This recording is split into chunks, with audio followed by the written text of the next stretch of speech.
Hello viewers, कैसे हैं आप।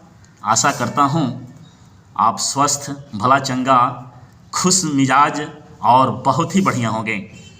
तो आइए तथ्यों के महासागर में कुछ आपको गोता लगाने की तरफ अग्रसर करते हुए प्रयास करता हूं कि इस वीडियो के माध्यम से आप तथ्यों के महासमुद्र में कुछ बूंद से अवगत हो सके और कुछ बूंद आपको मिल सके और वह बूंद आपको कुछ फ़ायदा पहुंचा सके। इसके लिए यह वीडियो प्रयासरत रहेगा और आशा करता हूं कि कुछ आप अनमोल तथ्यों से अवगत होकर लाभान्वित होंगे। तो आइए इस वीडियो में समय के महत्व के बारे में, समय क्या है, समय एक अनमोल रत्न है, एक अनमोल खजाना है, एक अनमोल धन है, इस पर हम आज बात करते हैं कि समय क्या है।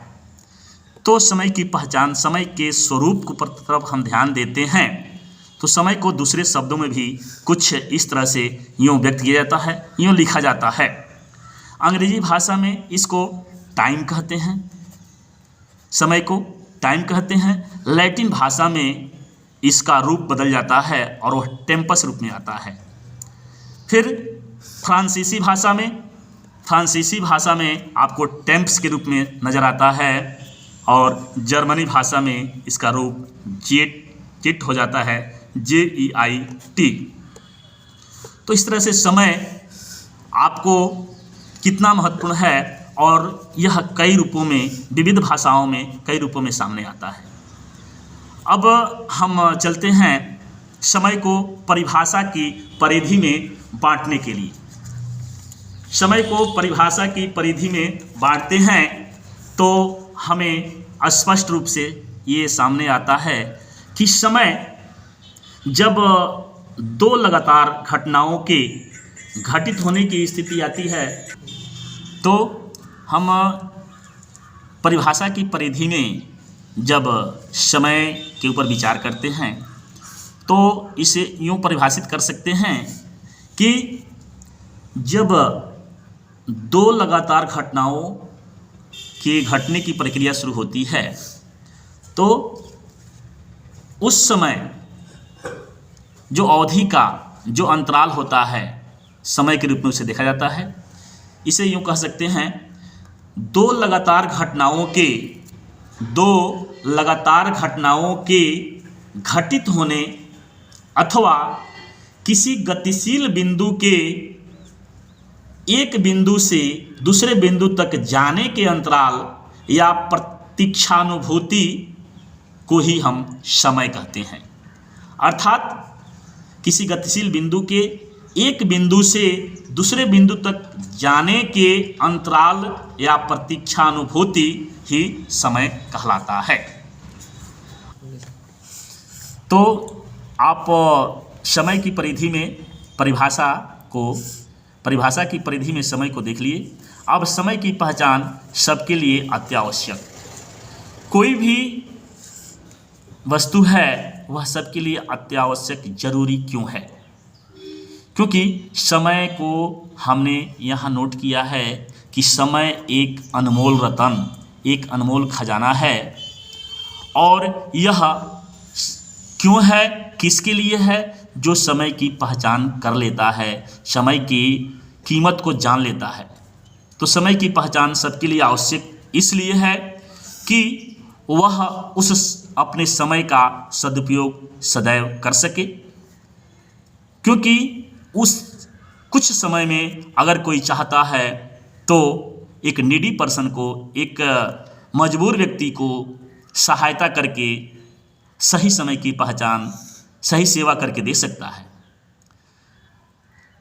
अगर हम समय की महत्ता, समय की पहचान करके चलते हैं तो हमारा या किसी का भी जो कोई है उसका दिन प्रतिदिन, दिन दूनी रात चौगुनी की गति से वृद्धि होने लगती है, विकास होने लगता है।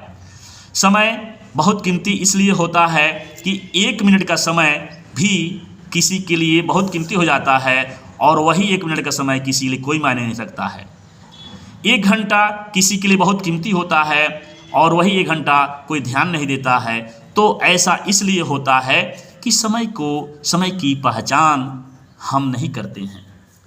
समय की पहचान हमें करने के लिए हम जानते हैं कि प्रकृति में घटित घटनाएं होती हैं और कुछ घटनाएं ऐसी घटित होती हैं जिसे हम अनुभव करते हैं, और अनुभव करते हैं तो उससे हमें बहुत ज्ञान मिलता है और उससे समय की पहचान हमें मिल जाती है। अब यदि कोई विद्यार्थी नियत समय पर पढ़ने के लिए बैठकर नियत समय पर उठ जाता है और दूसरे काम में संलग्न हो जाता है, तो इससे स्पष्ट होता है कि वह विद्यार्थी समय का पंक्चुअल है, यानी समय पर काम करने के प्रति वह प्रतिबद्ध है। क्योंकि उसके जीवन में, एक विद्यार्थी के जीवन में सबसे विशेषता होती है कि समय का पंक्चुअल हो, समय को पहचान करके चले और रूटीन के अनुसार से अपना सारा काम करे। तो वह चूँकि समय को रूटीन के अनुसार से खर्च करता है, इसलिए एक विषय को पढ़ करके ख़त्म करता है, उसके बाद से दूसरा विषय उठाता है, फिर दूसरे विषय को पढ़ करके तीसरा विषय उठाता है, और इसी तरह से वह प्रत्येक दिन रूटीन के अनुसार से अपना प्रत्येक विषय पढ़ लेता है। तो चूँकि वह समय की पहचान कर लिया है, इसलिए वह रूटीन के अनुसार से अपना पढ़ता है और उसकी तैयारी अच्छी होती है, क्योंकि तारतम्यता उसकी बनी रहती है। अब आते हैं दूसरे टॉपिक, समय के सदुपयोग पर। समय का सदुपयोग एवं समय चुराना। जाहिर सी बात है आपको यह समय चुराना अजीब सा लगता होगा, लेकिन घबराने की बात नहीं है, तथ्य को हम समझेंगे। समय का सदुपयोग हम करें, समय का सदुपयोग करते हैं तो हमारा और समाज का और अपने देश का भला होता है। तो हम अपने परिवार, समाज और देश के लिए ही सही समय का सदुपयोग जरूर करें। समय का सदुपयोग यदि करते हैं तो जो व्यक्ति हमें महत्वपूर्ण दिखाई पड़ता है उससे हम अच्छे से मिलते हैं और उससे अच्छी सीख लेते हैं और उनके सुझावों पर चलते हैं, तो एक अच्छा व्यक्तित्व बन करके उभरते हैं। और इस तरह का हमें कम समय जो भी उस व्यक्ति के साथ मिला और उससे जो भी हमें अनुभूति मिली, तो उस अनुभूति से मैं समय का सदुपयोग किया और एक आगे चल करके अच्छा व्यक्तित्व बन करके हम उभरते हैं। तो यह हमारे परिवार, समाज और देश के लिए गरिमा की बात होगी। अब देश के कहने का मतलब क्या है? आप यदि प्रगति करेंगे समय का सदुपयोग करते हुए, तो उससे समाज का फायदा होगा, आपके समाज का और आपके घर परिवार का एवं देश का भी होगा। क्योंकि गांधी जी ने इस संदर्भ में जो विचार दिया था वो जगजाहिर है, और वह मैट्रिक से लेकर के इंटर, BA, MA तक उनके सिद्धांतों को पढ़ाया जाता है, गांधी जी के विचार। तो उसमें आता है एक तथ्य कि यदि आप देश के किसी कोने में स्थित होकर रहकर यदि वहाँ के समाज की सेवा करते हैं, तो पूरे विश्व समुदाय की आप सेवा करते हैं। इसलिए समय का सदुपयोग कहीं भी रह करके करें, वह सदुपयोग देश के हित में जाएगा। इसलिए आप समय का सदुपयोग अवश्य करें और अपने आप को प्रगति के कंकाभ शिखर पर ले जाने के लिए प्रतिबद्ध हों। अब दूसरी बात आती है समय को चुराना। समय का चुराना जाहिर सी बात है, थोड़ा सा अजीब लगता है आपको, लेकिन यहाँ समय चुराने से तात्पर्य ये है कि आप जब कोई पठन कार्य करते हैं तो उसमें पढ़ने के 3-4 आयाम पर ध्यान देना होता है। पहला, किसी टॉपिक को जो भी हम पढ़ें, जैसे यही पढ़ते हैं और हम जो बता रहे हैं आप श्रवण कर रहे हैं, तो उस पर आपको थोड़ा मंथन करना पड़ेगा कि हमने क्या बताया और आपने क्या सुना। थोड़ा चिंतन करेंगे तो जाहिर सी बात है तथ्यों को सुन करके और थोड़ा चिंतन करना, यह जो है सो पठन पाठन के लिए अहम आयाम होता है। सबसे पहले कोई बात हम या तो पढ़ते हैं या उसे सुनते हैं, और सुनने के बाद से उस पर चिंतन करते हैं, चिंतन के उपरांत हम लिपिबद्ध करते हैं, लिखते हैं, और लिखने के बाद उस पर जो है सो उसको जीवन में उतारते हैं तो उसकी सार्थकता हो जाती है।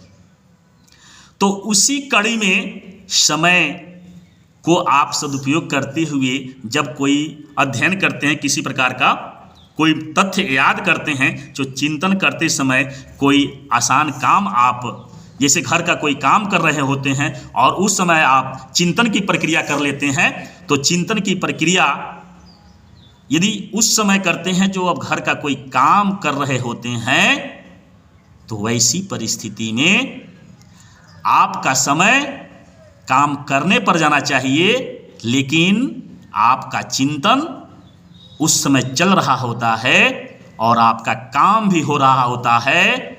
तो काम करने की अवधि में भी आपने चिंतन का काम करके पठन पाठन के दूसरे आयाम को पूर्ण किया है, इसलिए आपका वह समय सदुपयोग में आ गया। और तब हम कह सकते हैं कि आप उस समय को जो व्यर्थ जा रहा था आपके पठन पाठन के लिए, उसको भी आपने सदुपयोग कर लिया, तो यह उस समय को आपने चुरा लिया और अपने सदुपयोग में लगा लिया। तो अच्छा है, आप समझ गए होंगे।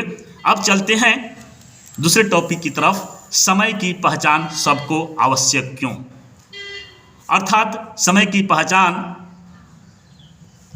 आवश्यक उसी को होगी जो समय का महत्व जान जाता है। तो समय के महत्व को जान जाने वाला ही जो है सो समय को अति आवश्यक अपने लिए महसूस करता है और उसको पकड़ करके चलने के लिए तत्पर हो जाता है। तो समय बचाकर आप जो है सो समय का सही प्रयोग करें। जीवन के अंतर्गत आपको जो जीवन मिला है उसमें समय की बहुत ही बड़ी कीमत है। समय का प्रयोग करने वाला आदमी एक से एक बढ़ कर के काम कर सकता है और अपने लक्ष्य को प्राप्त करने में वह पूरा सहयोग समय के साथ कर सकता है। यदि आप समय के महत्व को जान गए हैं तो आप आज से ही, इसी समय से ही आप समय का सदुपयोग करना शुरू कर देंगे। इसलिए समय की पहचान आवश्यक है कि आप एक महामानव बनने की तरफ अग्रसर हो सकते हैं। आप किसी भी क्षेत्र में अन्यतम स्थान ला सकते हैं। आप जो है सो बुलंदियों की तरफ जा सकते हैं, ऊंचाई की तरफ जा सकते हैं। आप किसी भी मायने में अन्यतम स्थान हासिल कर सकते हैं, ऊंचाई की तरफ जा सकते हैं। तो ऊंचाई की तरफ जाने के लिए समय को पकड़ करके चलना बहुत ही ज़रूरी होता है। एक एक मिनट कितना कीमती होता है आपको उस समय महसूस होगा जब आप किसी लक्ष्य पर जाने के लिए ट्रेन पकड़ने वाले होते हैं और ट्रेन पकड़ने के जाते हैं और स्टेशन पर जाते ही 1 मिनट पहले गाड़ी आपकी छूट जाती है, तो आपको महसूस होगा कि 1 मिनट कितना कीमती होता है। तो यह समय का महत्व कितना है, आप इसको यूँ ही समझ सकते हैं कि यह वह भौतिक राशि है, वह भौतिक वस्तु है। इसे हम ईश्वर की भांति अपने पास सदैव रखें। जिस तरह से ईश्वर आपके चारों तरफ इर्द गिर्द रहते हैं, उसी तरह से समय भी आपके चारों तरफ इर्द गिर्द रहता है और आप महसूस नहीं करते हैं।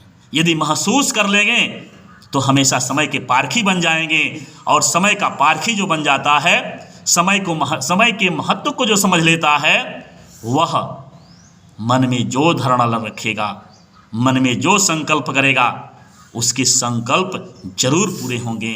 क्योंकि समय एक अनमोल रतन है। समय बड़ा अनमोल रतन, कोई नहीं तौल सकता है इसको, और प्राप्त करने का सब करो जतन। समय एक अनमोल रतन, प्राप्त करने का सब करें जतन। यह जो है सो समय का आप यदि पकड़ लेते हैं तो आप जो भी संकल्प लेते हैं, जो भी लक्ष्य बनाते हैं, जो भी आपका निर्धारित या संकल्पित लक्ष्य होता है उसको प्राप्त करने में आप सफल होंगे यदि समय के महत्व को समझ ले करके और अच्छी रणनीति के साथ आगे बढ़ते हैं, सोच समझ करके रणनीति बनाते हैं, रूटीन बनाते हैं, जीवनचर्या बनाकर चलते हैं, तो निश्चित रूप से आपको अपना निर्धारित लक्ष्य प्राप्त करने में सफलता मिलेगी। तो इसी के साथ इस वीडियो से विदा होते हैं। धन्यवाद। जय हिंद, जय भारत।